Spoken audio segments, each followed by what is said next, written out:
Hi, hello, namaste friends. Welcome back to System Admin Solutions. So last time మనం VMware workstation ఎలా install చేయాలనేది చూసాము. So ఇప్పుడు దాంట్లోని ఆప్షన్స్ ఎలా ఏమేమి ఉంటాయనేది చూద్దాము.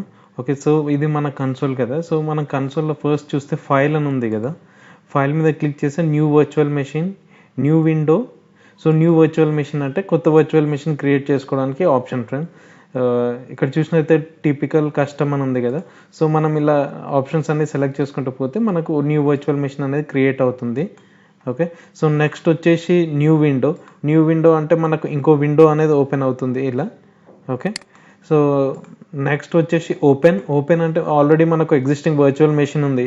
సో మనము అది వర్చువల్ మెషిన్ని ఇక్కడ డైరెక్ట్ మనం ఓపెన్ చేసుకోవచ్చు. అది మీ ఎగ్జాంపుల్ చూపిస్తాను. సి డ్రైవ్లో విఎమ్స్లో నాకు ఇవన్నీ విఎమ్స్ ఉన్నాయి.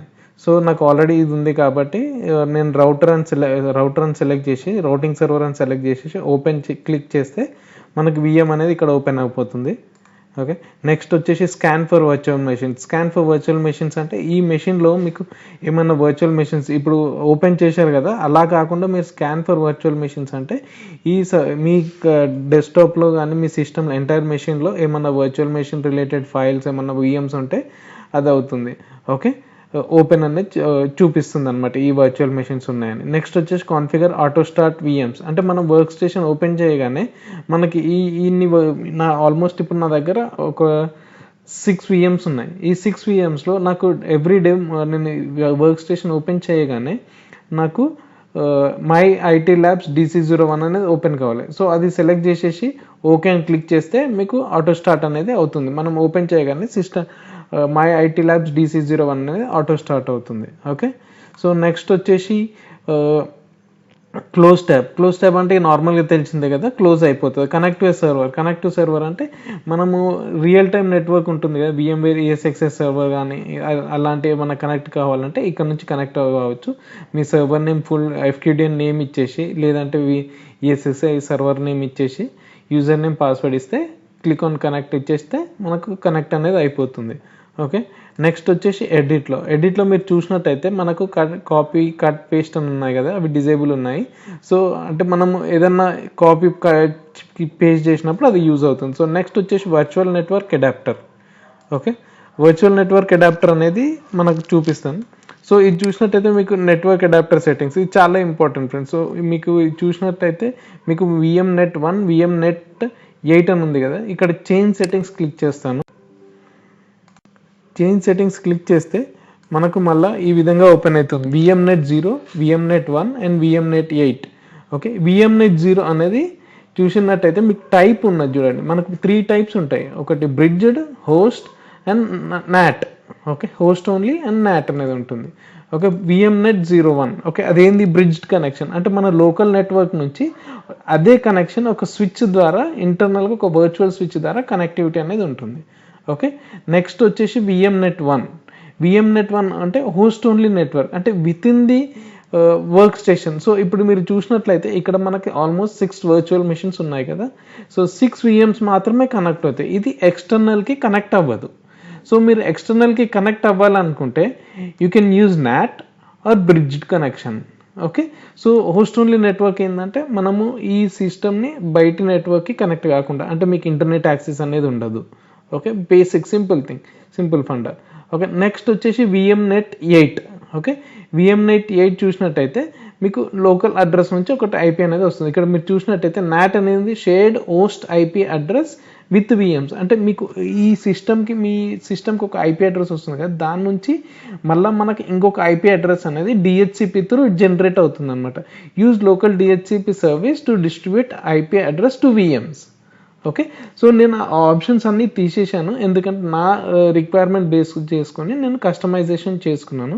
ఇక్కడ మీరు చూసినట్టయితే నాట్ సెట్టింగ్స్ అని ఉంది కదా, నాట్ సెట్టింగ్స్ క్లిక్ చేస్తే మీకు network VMnet8, subnet IP, subnet mask and gateway IP.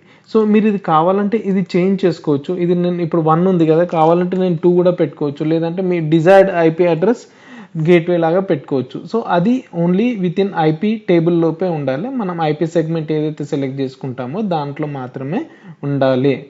Okay.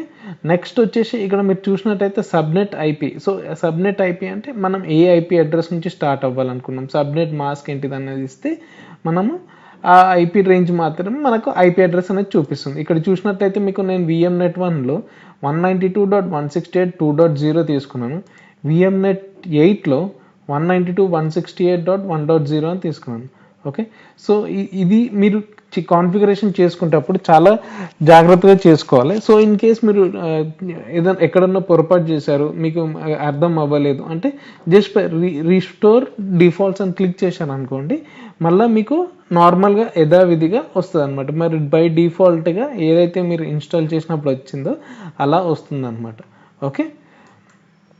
So next వచ్చేసి మనకు ప్రిఫరెన్సెస్లో work space default location for virtual machines. So ఇక్కడ మీరు చూసినట్టయితే నేను C:VMsలో నా వర్చువల్ మెషిన్స్ అనేది సేవ్ అవుతాయి అనమాట. ఎవ్రీ టైం మనకు ఇక్కడ సేవ్ చేసుకోవాలి అని చెప్పేసి అనేది పాయింట్ రాకుండా డైరెక్ట్ ఏదైనా C:VMsలో సేవ్ అవుతుంది. మీరు కావాలంటే సబ్ ఫోల్డర్స్ క్రియేట్ చేసుకోవచ్చు. ఓకే. సో ఇక నెక్స్ట్ వచ్చేసి ఇన్పుట్. సో మనం కర్సర్ తీసుకొచ్చి విఎం మీద క్లిక్ చేసినాం అనుకోండి, గ్రాబ్ ఇన్పుట్ అనేది అవుతుంది. నెక్స్ట్ వచ్చేసి హాట్ కీస్. ఇప్పుడు మనం హాట్ కీస్ అంటే ఐడియా ఉంది కదా, జనరల్గా మనం ఏమైనా షార్ట్ కట్ కీస్ లాంటిది ఏమైనా పెట్టుకోవాలనుకుంటే అలా అనమాట. నెక్స్ట్ డిస్ప్లే రిలేటెడ్ ఇన్ఫర్మేషన్ అనేది ఉంటుంది. ఓకే. యూనిటీ మోడ్ అంటే మనము నార్మల్గా ఇక్కడ ఉంటుంది, మనము ఇది సపరేట్గా తీసుకోవచ్చు అనమాట. నేను చూపిస్తాను మీకు అది ఫర్దర్ వీడియోస్లో. Next USB. ఇప్పుడు మీరు ల్యాప్టాప్ కానీ మీరు డెస్క్టాప్ కానీ వాడుతున్నారు కదా, సో వర్చువల్ మెషిన్ ఓపెన్ చేసి ఉన్నప్పుడు మీరు ఏదైనా యూఎస్బి కనెక్ట్ చేస్తే బై డిఫాల్ట్గా అది అడుగుతుంది అనమాట, ఏమని నీకు ఇది వర్చువల్ మెషిన్కి కనెక్ట్ కావాలా లేదంటే నీ లోకల్ డివైస్కి కనెక్ట్ కావాలా అని అడుగుతుంది. ఓకే. సో నెక్స్ట్ వచ్చేసి అప్డేట్స్. సో ఇప్పుడు మనం వర్క్ స్టేషన్ 17లో ఉన్నాము, VMware వర్క్ స్టేషన్ 17లో ఉన్నాము. ఇక్కడ చూసినట్టయితే check for the product updates on startup, check for the software components as needed, download all components now, new connection settings. Okay. So next వచ్చేసి feedback. ఇది మనం ఇది కావాలంటే జాయిన్ కావచ్చు లేదంటే లేదు. నెక్స్ట్ మెమరీ, మనం మెమరీ ఎంత అలొకేట్ చేయాలనుకుంటున్నాం అనేది ఇక్కడ అలొకేట్ చేసుకోవచ్చు. నెక్స్ట్ వచ్చేసి ప్రయారిటీ, ఇన్పుట్ గ్రాబ్. ఇది నార్మల్, ఇది అంత రిక్వైర్మెంట్ ఉండదు. So take snapshot in the background when possible, restore the snapshot in the background when possible. Okay. Devices అంటే ఇప్పుడు నార్మల్గా మనం సిడి డివైజెస్ ఉంటుంది కదా, దాని రిలేటెడ్. ఓకే. సో నెక్స్ట్ వచ్చేసి వ్యూ ఆప్షన్లో మనకి ఇవి general basic, full screen, unity mode, console view, stretch guest, fit to guest window, guest now. Okay. Auto size, custom. So ఇవన్నీ రెగ్యులర్గా ఉంటుంది అనమాట. ఓకే. తమ్నిల్ బార్ కానీ టూల్ బార్ ఇవన్నీ ఉంటాయి. పైన ఆప్షన్స్ ఇవి మనకి ఇది వద్దనుకుంటే ఈ లైబ్రరీ కానీ హైడ్ చేసుకోవచ్చు. ఓకే. సో నెక్స్ట్ వచ్చేసి విఎం రిలేటెడ్. ఇది important friends. Okay. Virtual network editor setting ఒకటి, మళ్ళీ విఎం రిలేటెడ్ సెట్టింగ్ ఒకటి. ఓకే. ఫస్ట్ చూసినట్లయితే మనకు పవర్ ఆప్షన్ ఉంది కదా. ఓకే. పవర్ ఆప్షన్లో startup guest, shut down guest, suspend guest and restart guest. Okay. Next వచ్చేసి రిమూవబుల్ డివైజెస్లో CD ROM, network adapter, printer, sound card ఇవన్నీ ఉంటాయి. ఓకే. నెక్స్ట్ వచ్చేసి పాజ్. మనం ఈ సర్వర్ యూస్ చేయట్లేదు, టెంపరీగా మన లో మెమరీ ఉన్నది అనుకోండి. అజ్యూమ్ మీరు ఒక 8 GB మెమరీ ఉంది, సో మీరు ఆ విఎం వాడట్లేదు, మీరు ఇంకో విఎం మీద వర్క్స్ చేస్తున్నారు. సో అలాంటి టైంలో మీ విఎంని పాజ్ చేయొచ్చు. సెండ్ కంట్రోల్ ఆల్ డిలీట్ అంటే మనము ఇక్కడ సెండ్ కంట్రోల్ ఆల్ డిలీట్ అని క్లిక్ చేస్తే మనం ఏదైతే విఎం సెలెక్ట్ చేసామో ఆ విఎంకి ఇన్పుట్ వెళ్తుంది అనమాట. ఓకే. నెక్స్ట్ వచ్చేసి స్నాప్షాట్ అయితే మీకు తెలుసు అనుకుంటాను. సో స్నాప్షాట్ ఏంటంటే ఇది క్రిటికల్ ఫ్రెండ్స్. ఇప్పుడు మీరు ఏదైనా వర్క్ చేశారు కానీ మీరు చేసింది మళ్ళీ ఏదైనా చేంజ్ చేసే ముందు, ఏదైనా అప్లికేషన్ ఇన్స్టాల్ చేసే ముందు స్నాప్షాట్ తీసుకొని పెట్టుకున్నారనుకోండి. ఓకే. మళ్ళీ మీకు అప్లికేషన్ అవసరం లేదు, సో అప్లికేషన్ ప్రాపర్గా రన్ అవ్వట్లేదు అనుకుంటే మీరు ఈ స్నాప్షాట్తో రీస్టోర్ చేయొచ్చు. నేను మీకు సపరేట్గా ఒక వీడియో చేసి చూపిస్తాను. ఓకే. సో మీకు ఈ వీడియో కనుక నచ్చినట్లయితే మీరు కింద ఒకసారి కమెంట్ అనేది ఇవ్వండి ఫ్రెండ్స్. సో అది కొద్దిగా మోటివేట్ అవుతుంది నాకు, ఎందుకంటే మీకు ఏమన్నా ఫర్దర్ ఇంకా డీప్ ఎక్స్ప్లెనేషన్ చేయడానికి కూడా నాకు మోటివేషన్ అనేది వస్తుంది. Okay. Capture screen. Okay. Just ఒక ప్రింట్ స్క్రీన్ లాగా. ఓకే. మేనేజ్ అంటే చేంజ్ హార్డ్వేర్ కంపాటబిలిటీ. ఇప్పుడు అజ్యూమ్ మీరు ఇప్పుడు ఒక విఎం తీసుకున్నారు, ఇక్కడ చేంజ్ హార్డ్వేర్ కంపాటబిలిటీ. ఇప్పుడు ఇది హార్డ్వేర్ చేంజ్ చేసుకోవాలనుకోండి, అది చేంజ్ చేసుకోవచ్చు అనమాట. ఓకే. సో నెక్స్ట్ వచ్చేసి క్లోన్ అంటే ఇప్పుడు ఆల్రెడీ ఇక్కడ నేను ఒక టెంప్లెట్ అని ఒకటి పెట్టుకున్నాను, సర్వర్ 2019 ఒక టెంప్లెట్ అనేది పెట్టుకున్నాను. సో ఎప్పుడన్నా నేను ఒక కొత్త ఓఎస్ ఇన్స్టాల్ చేయాలంటే నేను మళ్ళీ కంప్లీట్ ప్రొసీజర్ చేయాల్సిన అవసరం లేదు. బూటబుల్ సిడి వేసి నెక్స్ట్ ఇన్స్టాల్ అని క్లిక్ చేయాల్సిన అవసరం. ఇది క్లోన్ విఎం అనమాట. దీంతో మీరు ఎన్ని కావాలంటే అన్ని వర్చువల్ మెషిన్స్ అనేది క్రియేట్ చేసుకోవచ్చు. ఓకే, సో నెక్స్ట్ వచ్చేసి cleanup disk and delete from disk. Okay, మీరు ఏమైనా ఈ విఎం డిలీట్ చేయాలనుకోండి, delete from disk. Okay, message logs.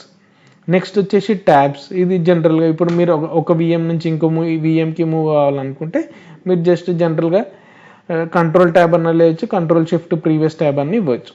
Okay, next వచ్చేసి help topics, online documentation, hints, license agreement, register VMware workstation. Okay, so అలా చేసుకోవచ్చు. Software updates about VMware workstation అంటే మీరు ఏ వర్క్ స్టేషన్ ఇన్స్టాల్ చేశారు, దాని state license ఏంటిది, expiration date ఏంటిది, ఎక్కడ ఇన్స్టాల్ చేశారు అని చెప్పేసి కంప్లీట్ ఇన్ఫర్మేషన్ అని చూపిస్తుంది ఫ్రెండ్స్. ఓకే, సో మీకు ఇది వీడియో ఇన్ఫర్మేటివ్గా ఉందనుకుంటున్నాను. సో ఇన్ కేస్ మీకు ఈ వీడియో కనుక నచ్చినట్లయితే లైక్ చేయండి ఫ్రెండ్స్, లైక్ చేసి సబ్స్క్రైబ్ అండ్ షేర్ చేయండి. సో దట్ మిగతా వాళ్ళకు కూడా యూస్ఫుల్ ఉంటుంది ఆప్షన్స్ ఏందనేది తెలుసుకోవడానికి. జనరల్గా మనం ఒక అప్లికేషన్ ఇన్స్టాల్ చేయగానే ఏంటిది ఇదంతా ఏం అర్థం అవ్వట్లేదు అనుకునే ముందు ఒకసారి మనం ఈ వీడియో చూసినట్లయితే మనకు డీటెయిల్డ్గా మనకు అర్థమైపోతుంది ఎక్కడ ఏ ఆప్షన్స్ ఉన్నాయనేది మనకు అర్థమవుతుంది. Okay, thank you friends.